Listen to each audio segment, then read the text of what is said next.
Bon, bonjour à tous. Dans la vidéo précédente, on s'était arrêté à l'installation de PHP. Donc cette fois-ci, on va vérifier, bon, on va créer un fichier qui va permettre de vérifier la version dans le navigateur.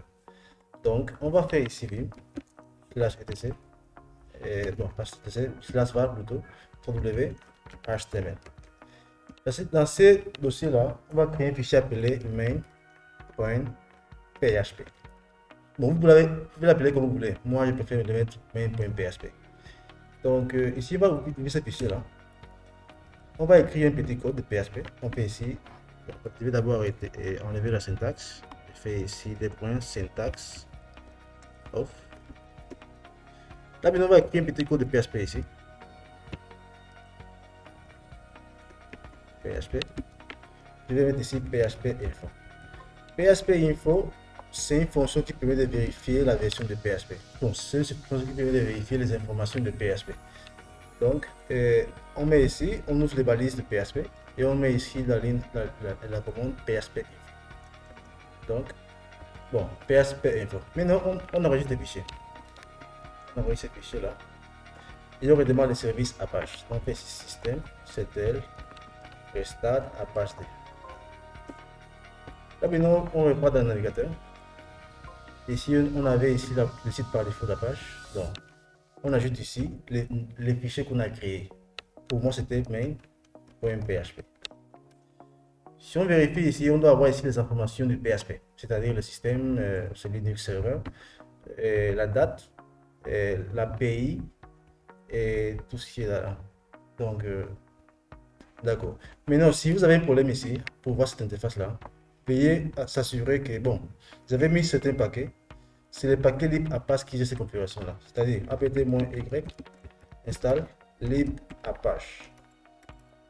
Lib Apache. Apache. C'est ce paquet-là qui gère la configuration. Bon, celui qui gère l'affichage de cette interface-là. Donc, dans la description, comme j'ai dit, vous aurez les liens vers tous les paquets nécessaires pour voir cette interface-là. Donc, si on vérifie ici, on a ici les paquets. Bon, on a ici Opcache, on a XML. Donc, en tout cas, vous aurez tous les paquets dont vous aurez besoin pour voir cette interface qui est là. Donc, dès que vous allez voir cette interface-là, vous serez rassuré que le service PHP fonctionne correctement. Donc, d'accord. Une fois qu'on parvient à avoir l'interface de PHP plutôt, on va repartir dans le serveur. On va maintenant installer MariaDB. On fait ici apt-y install MariaDB. MariaDB-serveur. Et c'est bon. On va aussi redémarrer ce service-là. On fait ici système, ctl, restart MariaDB. D'accord. Là maintenant, on va sécuriser la connexion à la base de données. On fait ici MySQL Secure Installation. Ici, on fait ici entrée. Ici, on met no. Ici aussi, on met no. Et ici, on met yes pour enlever les anonymes. On met ici yes aussi. Et ici, là, tout ça, on a fait déjà sur la chaîne. Donc, allez voir les vidéos si vous ne savez pas comment le faire. Yes ici et yes. Et le service vient d'être déjà installé. On va tout simplement redémarrer ici. Et c'est bon. D'accord. Là, ce qu'on fera maintenant, c'est d'aller créer notre base de données. On fait ici MySQL-u. Ici maintenant, on va d'abord afficher les bases de données ici. Show database. Databases. Oui. Là, ici les bases de données par défaut. C'est PHP, MyAdmin, Performance, MySQL par défaut là. On va maintenant créer une base de données. Create database. On va l'appeler GLPI. C'est pour dire que c'est pour les services web GLPI. Ici maintenant, on va créer un utilisateur. Je vais faire ici create user. Je vais l'appeler admin @localhost. Identified pour son mot de passe. Identified by passé. C'est ce mot de passe. Là maintenant, on va donner tous les privilèges à admin dans la base de données GLPI. Donc, on fait ici grant al privilège on glpi point étoile tout admin arrobas localhost. Et on fait ici un plus privilège.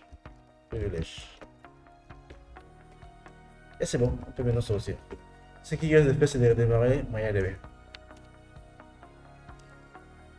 D'accord, ici maintenant, on va aller télécharger notre service glpi plutôt. On ouvre ici comme.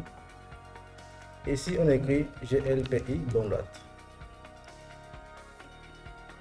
On prend ici le premier lien qui est ici. On descend ici, là on a mis ici la télécharger. On peut ici cliquer droit, copier line. Pour moi c'est en anglais.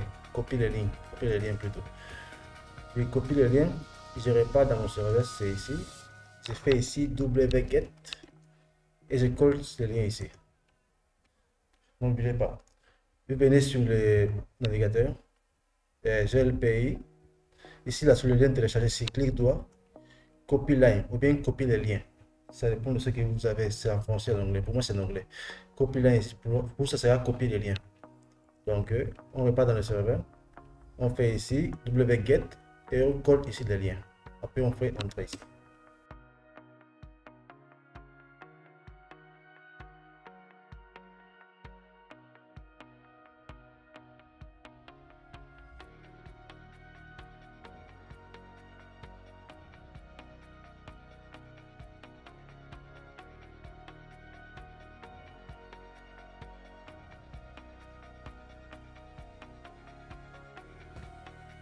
D'accord, là maintenant, une fois téléchargé, déjà fait, on fait ici ls, on va ici un fichier tab glpi 10, c'est la dernière version 10.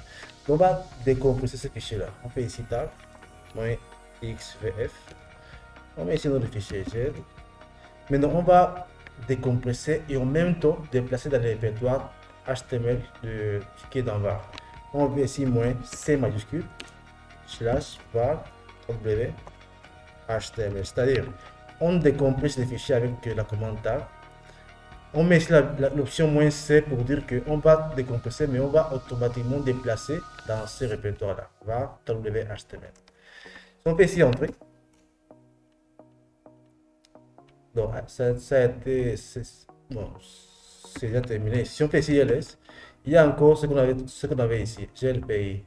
Mais si on fait ici ls/var w html, on a ici ce qu'on a décompressé glpi. Donc ici c'est bon.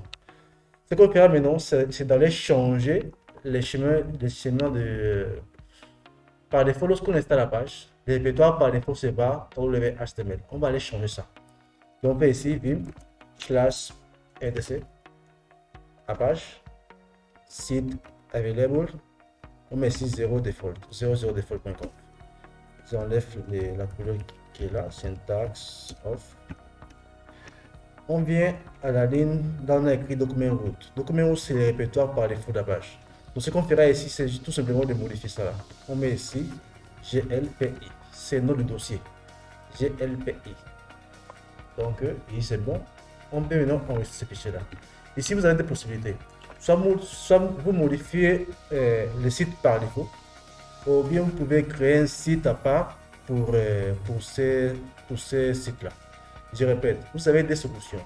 Soit vous modifiez le site par défaut, c'est-à-dire le site 00 default, ou soit vous créez un nouveau site pour accueillir ces services de supervision. Dans notre cas, on a tout simplement modifié le site par défaut. Là maintenant, on enregistre des fichiers là.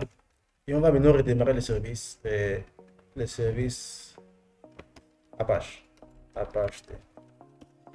Bon, ici maintenant, qu'est-ce qu'on va faire? On va aller vérifier encore le site par le site. On vient ici, le fichier qu'on a mis ici, on supprime et on fait ici entrer. On redémarre ça et on verra la page d'installation de glpi. Bon, la vidéo c'est déjà un peu long maintenant, on va s'arrêter ici. Et dans la prochaine vidéo, on va procéder à l'installation, à la configuration et l'installation de glpi.